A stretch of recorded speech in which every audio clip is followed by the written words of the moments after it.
Hello to all of our viewers. My name is David McGann. I'm a director here at BMO InvestorLine, and I'm thrilled to be co-hosting today's webinar on multi-leg strategies and specifically credit spreads. This comes to you as part of our webinar series that seeks to unpack options trading.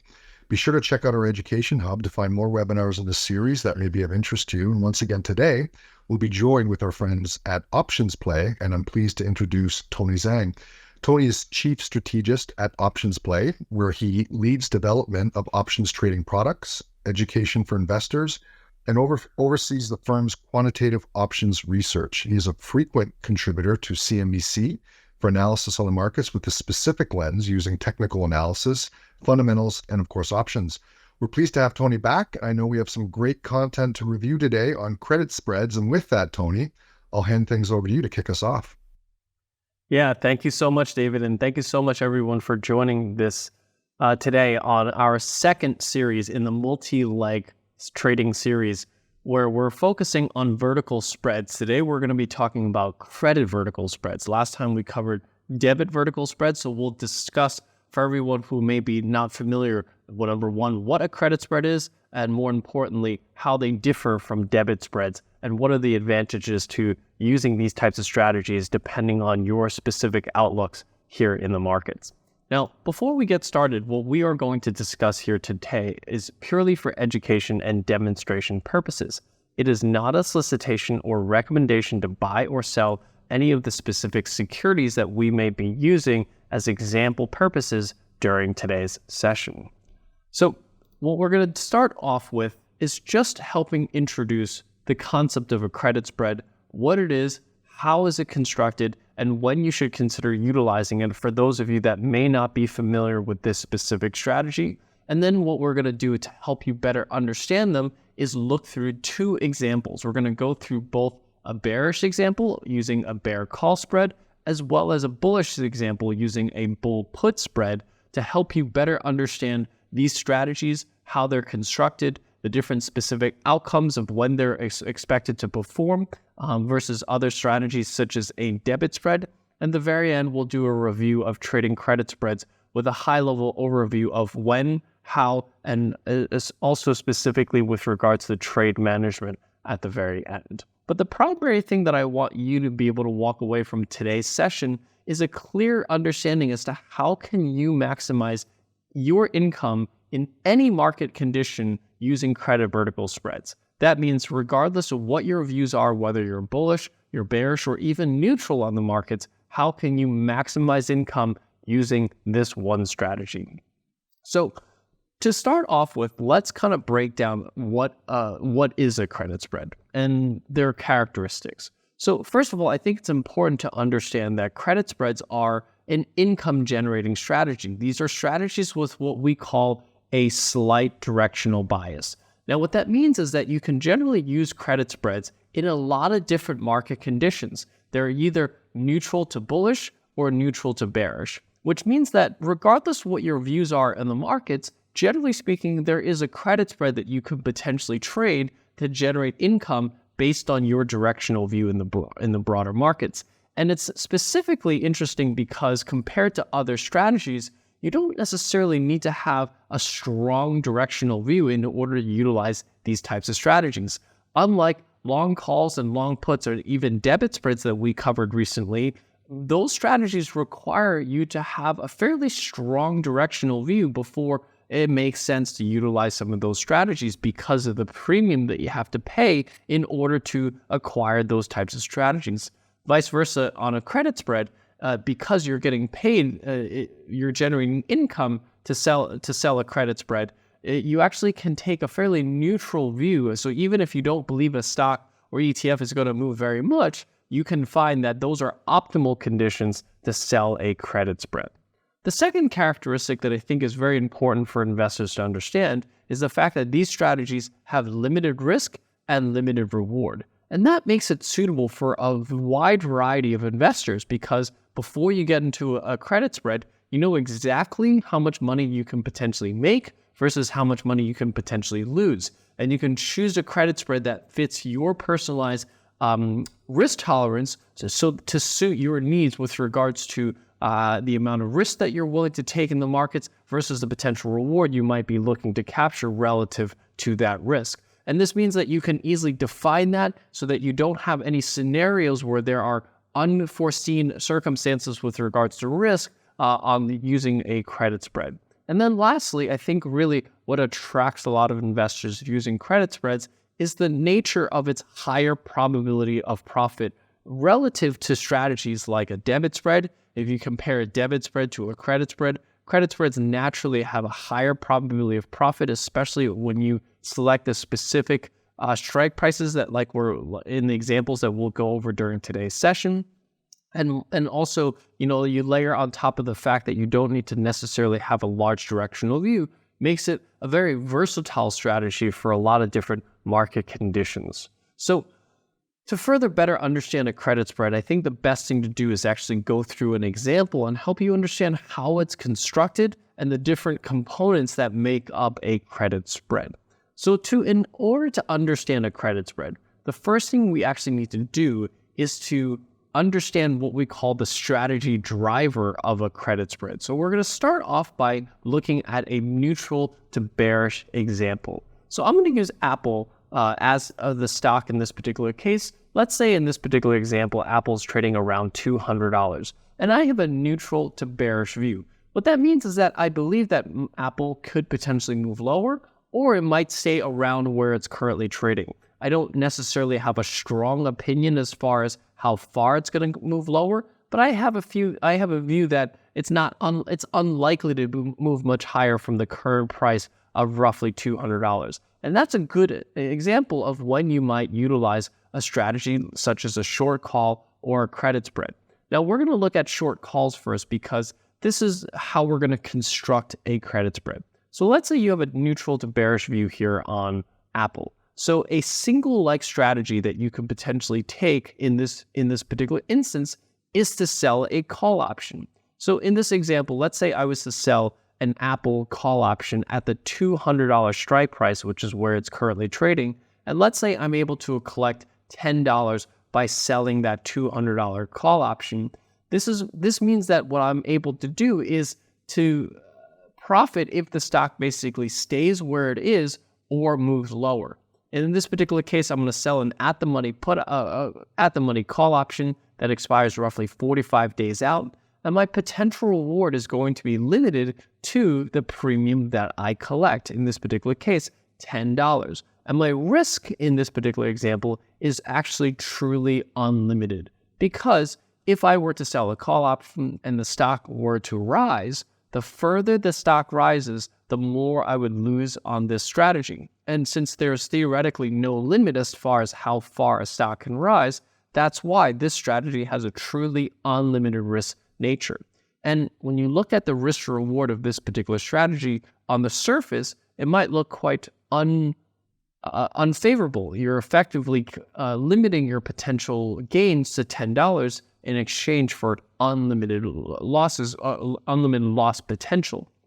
However, one of the trade-offs that you do have with this negative risk-to-reward ratio is the fact that the premium that you collect on the call option creates a buffer against the move that the stock can go against you before this strategy is unprofitable. So even though you have a neutral to bearish view on the stock, when you sell a call option, because you're collecting premium for it, that premium goes against acts as a buffer against the losses for the strategy. So in this particular case, you effectively have a $10 buffer for the stock to actually move higher before the strategy is actually unprofitable.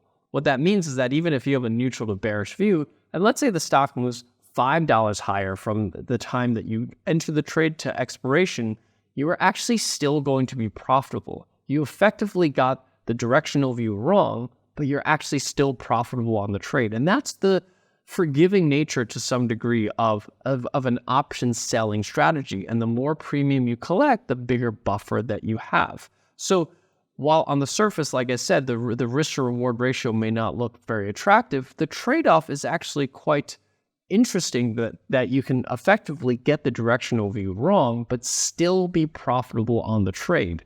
However, the one thing that I do want to keep reminding investors is the fact that this strategy truly has unlimited risk, even though it has some very interesting trade-offs for that unlimited risk.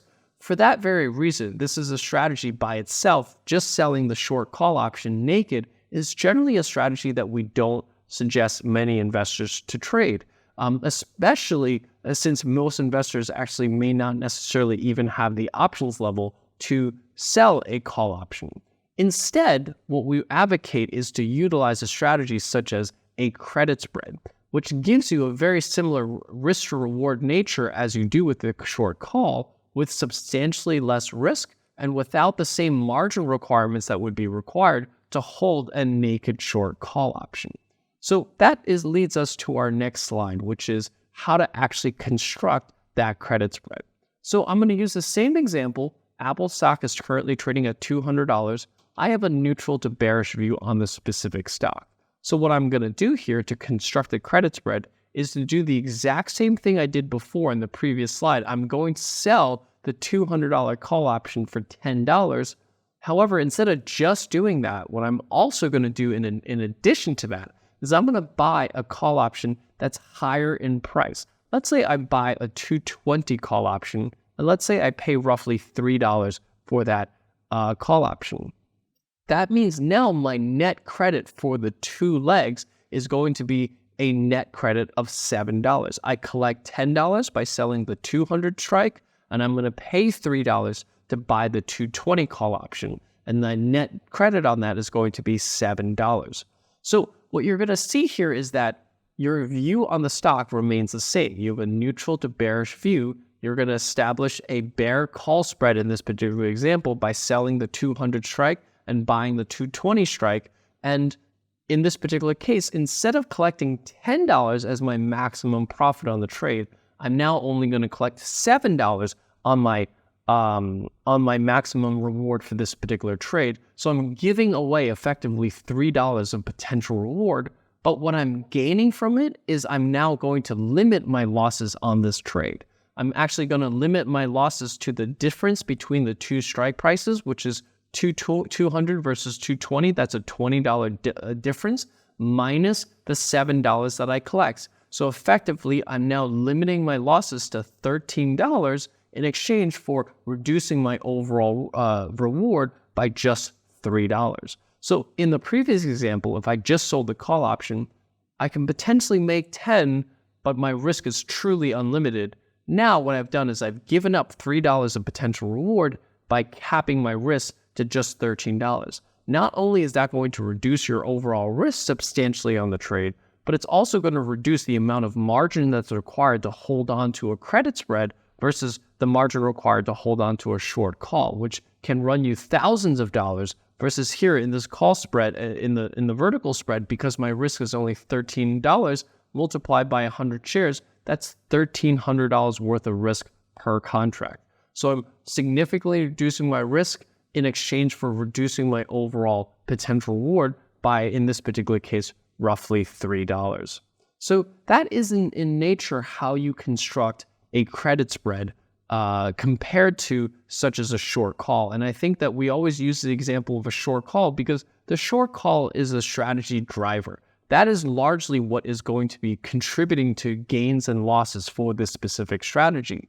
The long call that you're buying is really there as a component to reduce the overall risk of the short call option. But the nature of this strategy, the characteristic of this strategy is that you would be able to profit from this specific trade even if Apple were to stay where it is, move lower, or even if it moves a little bit higher, you'll still be profitable. And to help you understand that, we've put together a chart to help you compare trading a debit spread versus a credit spread when you have a bearish outlook on a specific stock like Apple, to help you compare the two strategies side by side and see how these two strategies perform based on different outlooks. So we're going to use the example just like we did before. Apple's currently trading at $200 and we have a bearish outlook on the stock.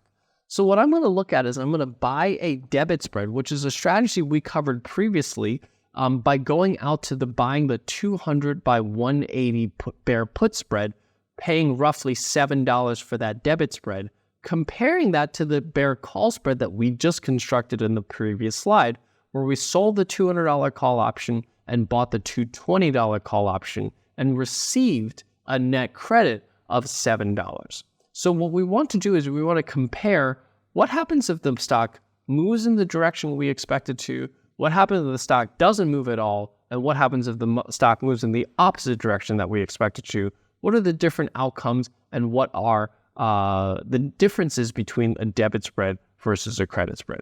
So let's start with the example of the stock moves in the direction that we expect it to, right? So if you were to sell a credit spread, let's actually look at the debit spread first. If you bought the 200 by 180 bear put spread, the debit spread, and the stock moves down to 180, in this particular case, in the debit spread, you paid $7 for that debit spread, and because it's a $20 wide debit spread, the difference between the width minus what you paid is going to be your potential maximum reward. So $1,300 is going to be your reward if the stock reaches that $180 short strike of your debit spread. So you basically risk $700 to potentially make $1,300 in the debit spread. So if you get the directional view right, you get paid nearly a 200% return on your capital that you risk with a debit spread. And that's one of the, I would say, benefits of a debit spread, is that if you get the directional view correct, especially if you get the magnitude right, you can have a pretty high return on capital with the debit spread. Now, let's look at a credit spread. If the directional view is correct and the stock moves down to $180, you collect the $7 net premium on the credit spread. Whatever you collect, that's going to be your maximum reward. And that's what happens if the stock does move in the direction you expect it to. You keep the $700 of premium that you collected as your potential reward on this specific trade. So your return on the strategy is not as high as the debit spread, but you are profitable in both cases if the trade goes in the direction that you expect it to. Now, in the second scenario, this is where things get a little interesting. Let's say you have a bearish outlook on the stock, but by the time expiration comes around, the stock hasn't moved very much. Maybe it moved a little bit lower, but then it moved back to 200, or moved a little bit higher and came back down to 200. But basically, at expiration, the stock is largely unchanged from when you entered the trade. Well, we learned in the previous session when we looked at debit spreads that if a stock doesn't move in the direction that you expect it to for a debit spread, you largely will lose, if not the entire premium that you paid, a very large percentage of the premium that you paid, depending on the strike prices that you've chosen. So if you bought a 200 by 180 put spread, a debit put spread, and the stock doesn't move, you would effectively lose all $700 that you paid for that contract. Now compare that to a credit spread, where if, let's say, the stock doesn't move, this is what's really interesting about this specific strategy, is because if the stock doesn't move, the $200 call option that you sold expires worthless. The $200 220 call option that you purchased also expired worthless, which brings your net credit on the specific trade to be $700. So effectively, you have the exact same profit potential with the stock not moving as the stock moving in the direction that you expect it to. So after you get into a specific trade, the stock can do many things, but in at least two of those instances, if the stock moves in the direction you expect it to, or if the stock doesn't move at all, you're going to actually capture the maximum profit potential of the credit spread strategy. And that's really kind of the forgiving nature of this specific strategy.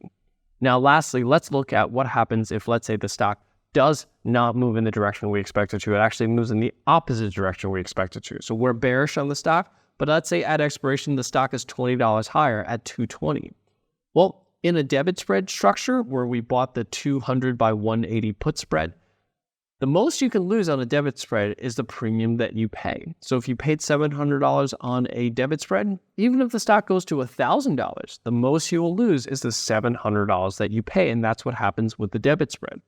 But on a credit spread, what you can potentially lose is actually larger than what you collect in terms of premium. And remember, we said that the vertical width in this particular case, which is $20, minus the $7 that you collect, the rest of it, the $13, is your maximum risk on this specific trade. So if the stock reaches 220, effectively what you've done is you've lost $1,000 on the short call, but you've also lost $300 on the call option that you paid, the 220 call option. So your net loss in the trade is $1,300. So that is the trade-off that you're making with a credit spread, where in 2 out of the 3 possible scenarios, you'll be profitable. But in the one scenario where you're incorrect on the directional view and the stock moves in the opposite direction, you're actually going to risk more than what you can potentially make if the trade does go in the direction that you expect it to. And then on the debit spread structure, it's sort of the exact opposite. In 2 out of the 3 possible scenarios, you will lose the full investment in the premium that you pay, the $700. But if you get the directional view correct and the stock makes a sizable move in the direction that you expect it to, you can potentially make more than what you have put at risk. So one strategy is not better than the other. It's more of a decision that you have to make based on your outlook. So if you have a strong directional view and you feel pretty confident that the stock will make a big directional move in one direction or another, that's when a debit spread structure might make sense.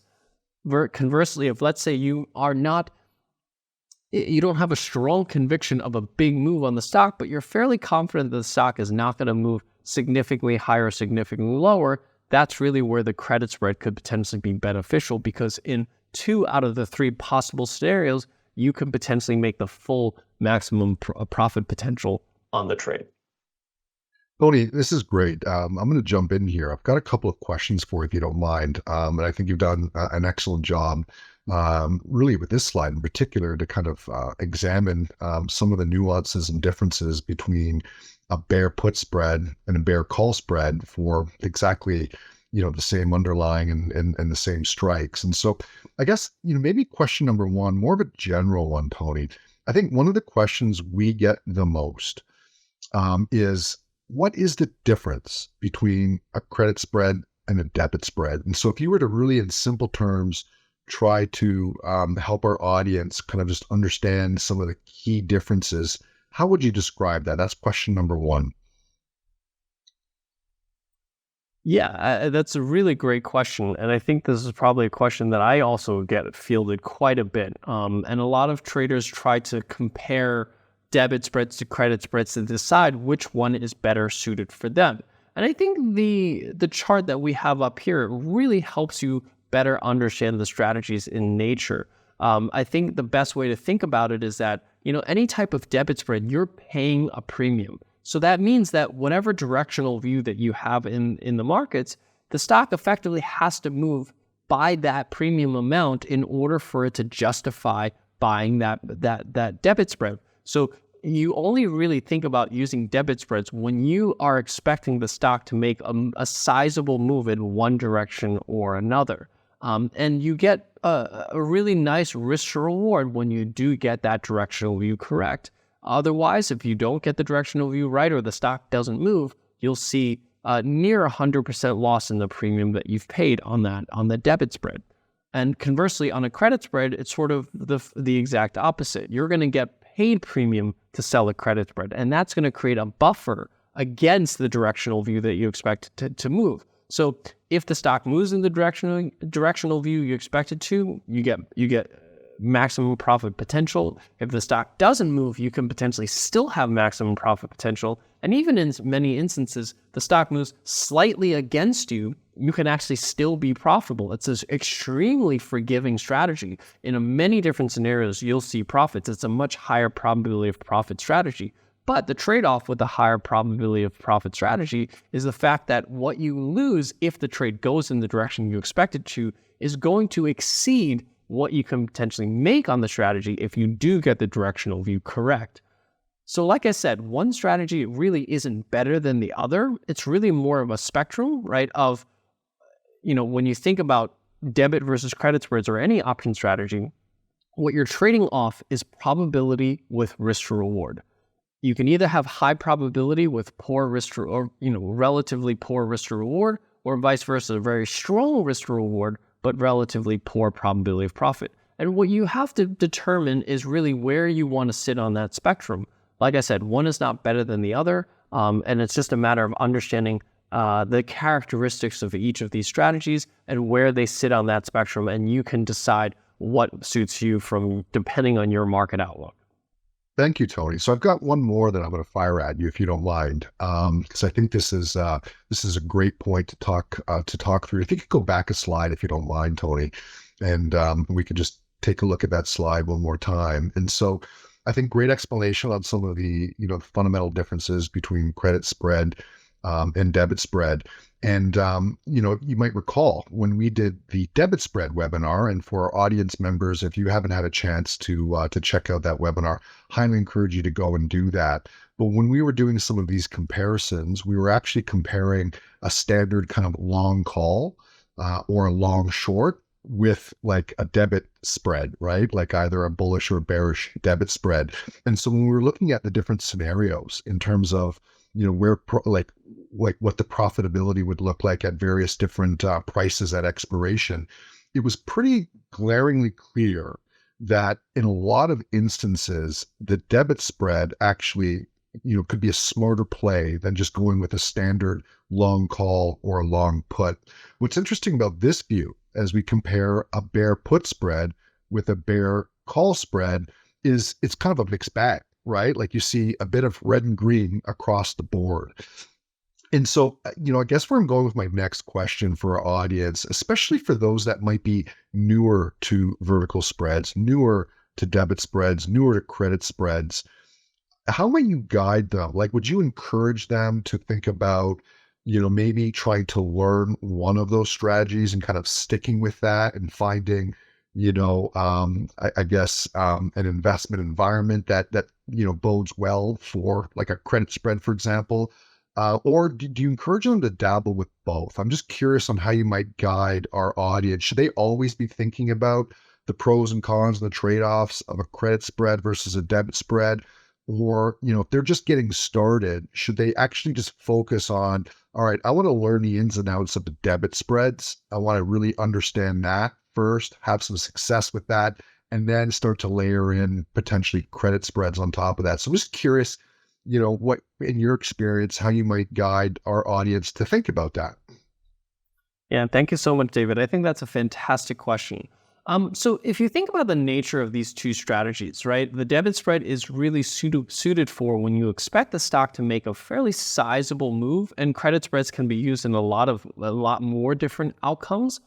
Just from that perspective alone, you tend to find that credit spreads are a far more versatile strategy. So I actually encourage a lot of investors to spend more time with the credit spreads first, simply because you're going to find a lot more opportunities to potentially deploy that strategy. Versus debit spreads, you're just naturally going to have fewer opportunities where you feel a stock is going to make a very sizable move higher or lower, right? That could be earnings that are coming up, maybe a product launch or some type of catalyst where you believe the stock could make a big move.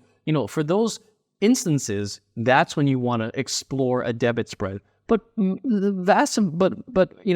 going to find far more instances where you may not necessarily feel that the stocks are going to make a big move in one direction or another, and that's really where credit spreads are going to be far more suitable. So just on that alone, I tend to find a lot of investors spend more time exploring credit spreads first because they can find more opportunities to deploy it, and then in the instances when they do find maybe earnings are coming up or macroeconomic event is going to come up and they believe that the stock could make a big move, that's when you want to explore a debit spread.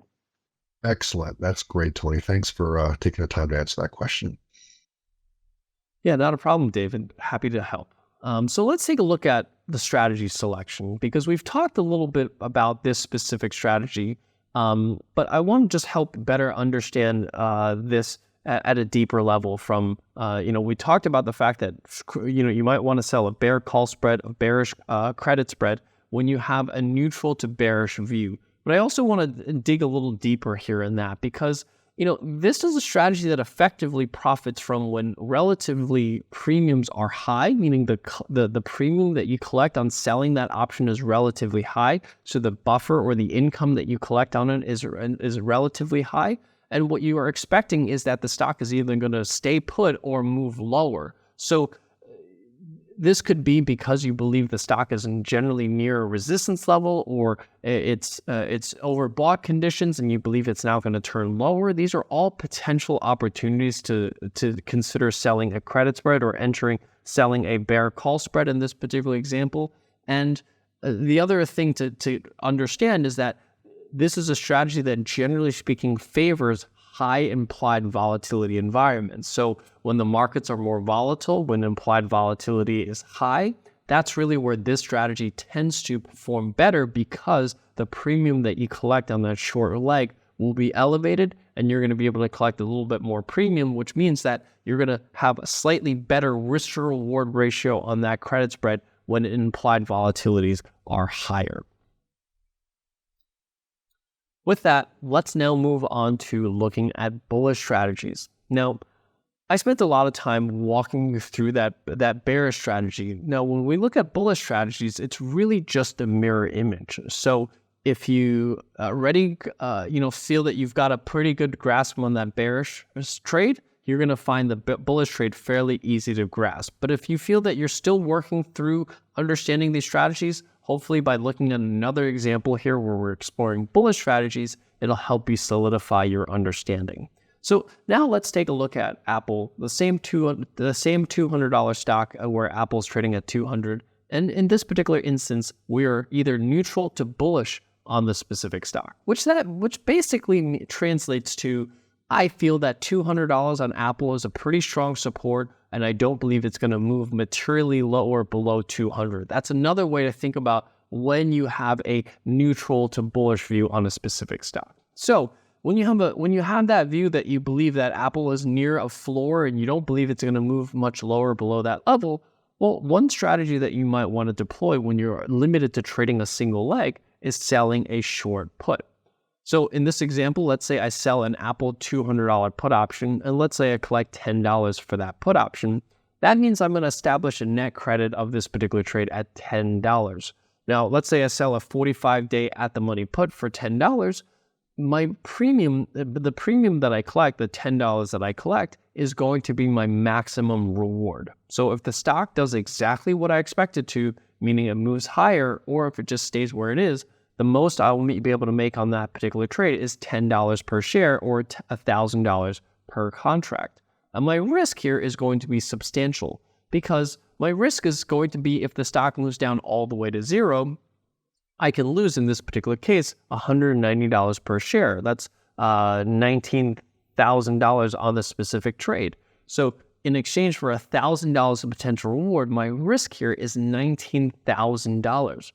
Like I said, just like the short call option, the short put on paper doesn't look particularly strong. Why would I want to risk $19,000 to make $1,000? But you really have to understand that the risk of you losing $19,000 is pretty low, right? What are the chances that Apple will be at zero in the next 45 days?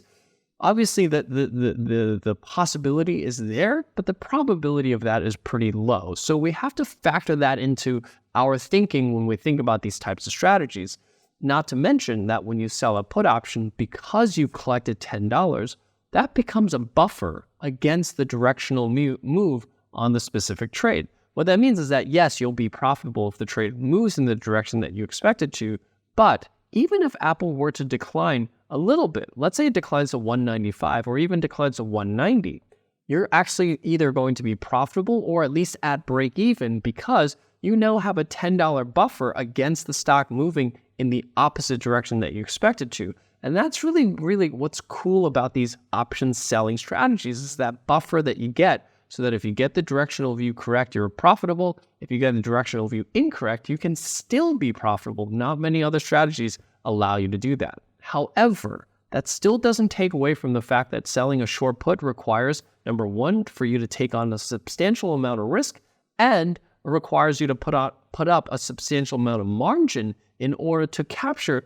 that $1,000 potential profit on the specific trade.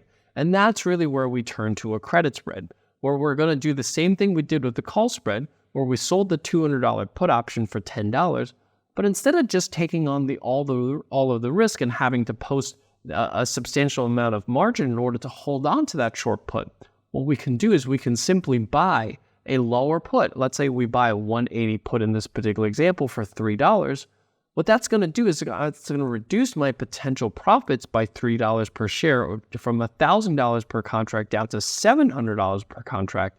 But on the flip side, what I'm doing is I'm substantially reducing the amount of risk that I'm taking. In this particular case, if the width between the two strike prices is $20 minus the $7 that I collect, which means my total risk on the trade is going to be $13 per share. Multiplied by 100, that's $1,300 a contract. So what I've effectively done is I've reduced my total risk on the trade from $19,000 to only $1,300. In exchange, what I've given up is $300 worth of potential reward. Now, that's really the trade-off that you're making when you transfer from a short put to a credit spread. So same example, I'm going to trade this type of credit spread when I have a neutral to bullish view. And what I'm trading off is basically collecting slightly less premium in exchange for taking on substantially less risk on the overall trade. So let's take a look at that same graph that we did before, that same chart, to better understand these types of strategies using a bull put spread, the credit spread, and compare it to a debit spread, the strategy that we learned in our previous session.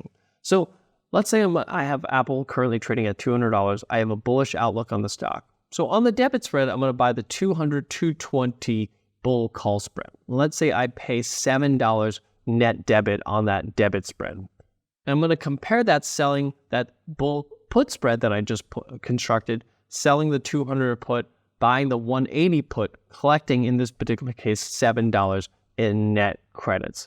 So let's look at the example first of, let's say the stock moves in the direction that we expect it to. I'm bullish on the stock, and the stock at expiration lands at 220.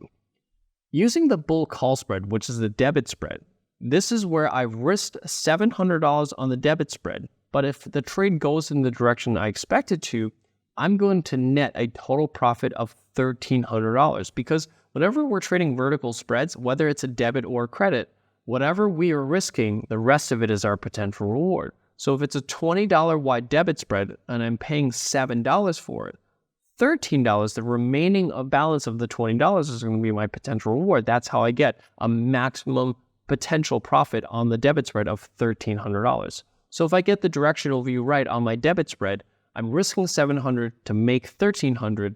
That's going to be the strong risk to reward that I get with the debit spread.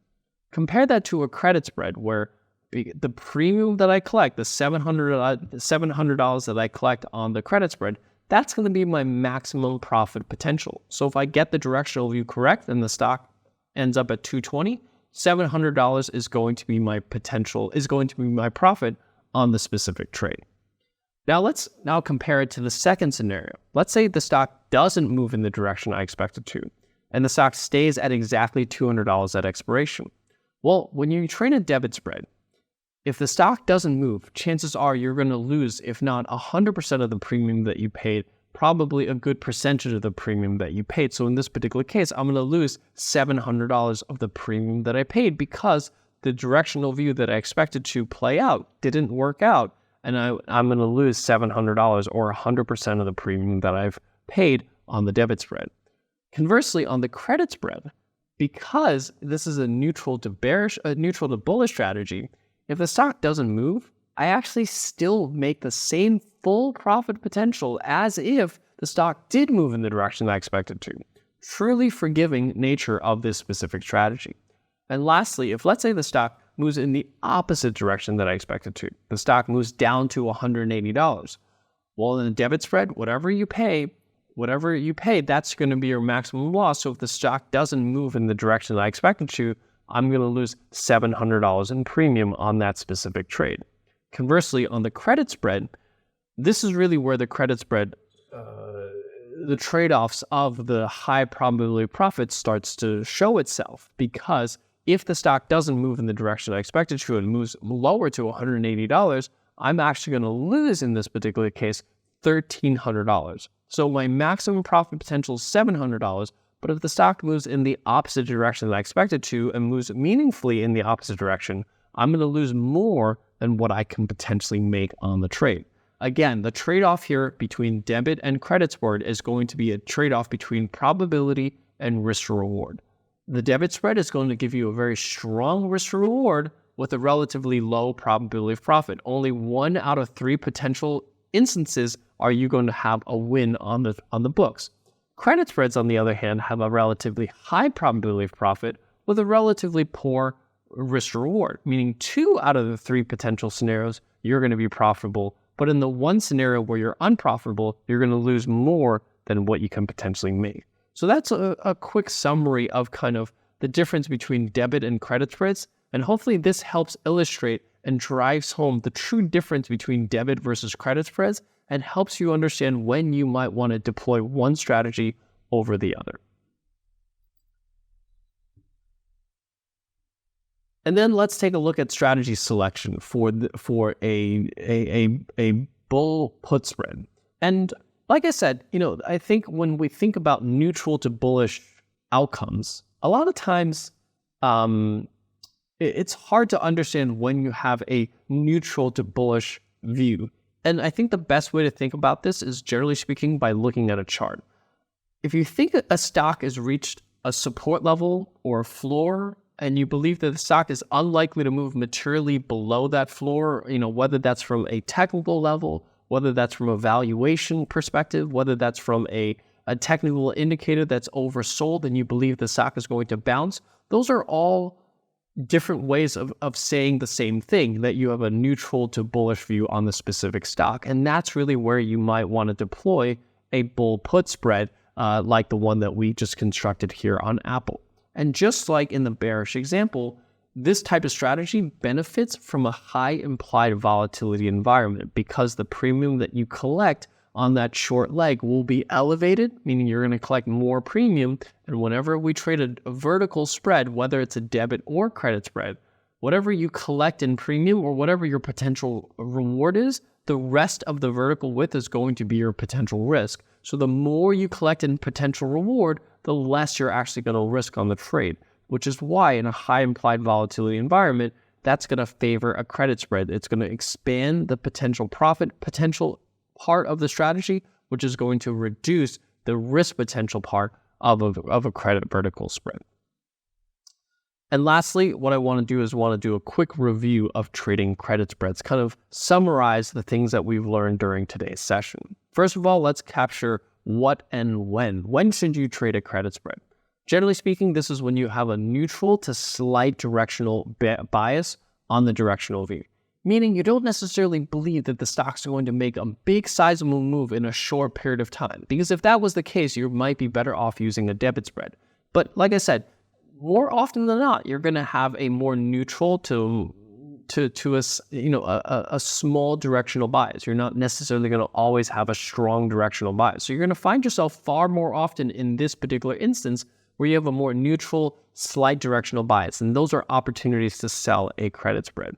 You obviously have to have an option level that allows you to trade spreads. So that's something that you need to look into in terms of what you're approved for trading in terms of options.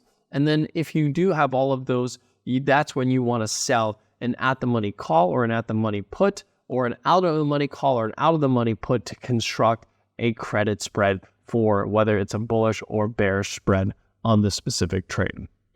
In terms of thinking about strategy selection, remember that because your strategy driver of this strategy is a short call or a short put, time decay works in your favor.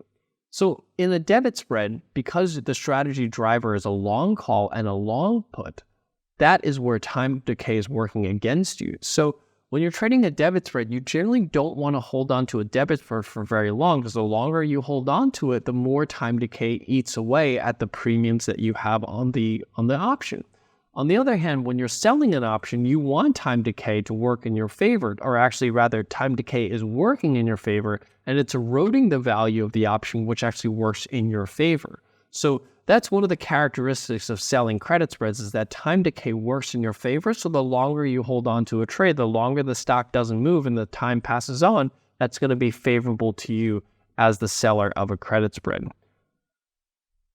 In terms of strike selection, remember, you want to sell a strike price that's relatively close to the current price of the stock and then buy a strike price that's relatively far away from the current price to construct a credit spread. And higher implied volatility means that you're going to collect a higher premium, which is going to benefit selling a credit spread. And lastly, let's talk a little bit about closing these types of trades or managing these trades. Generally speaking, we want to start taking profits at about 50 to 75% of the premium that you've collected. So if you've collected $10 on a credit spread, you generally want to start taking profits at when you've made either 50% of the potential profits at $5 or 75% of the potential profits at about $7.50. So out of a maximum $10 that you can potentially make, once you make $5 to $7.50, you generally want to consider starting to take profits on the trade. Even though this is a strategy that where time decay works in your favor, you generally may not want to hold these all the way through expiration. Now, on the flip side, this is because the potential risk is higher than the maximum potential that you can make on the trade. You do want to consider putting on stop losses for this specific strategy. So in the example before where we can potentially make 700 or risk 1300, you might want to consider cutting losses once you've lost 100% of the premium that you've collected. So even though your maximum loss on the examples that we gave you before was $1,300, once you get to about $700 worth of losses on the specific trade, so you've lost 100% of the premium that you've collected, those are times where you might want to consider cutting those trades and cutting the losses on those specific trades.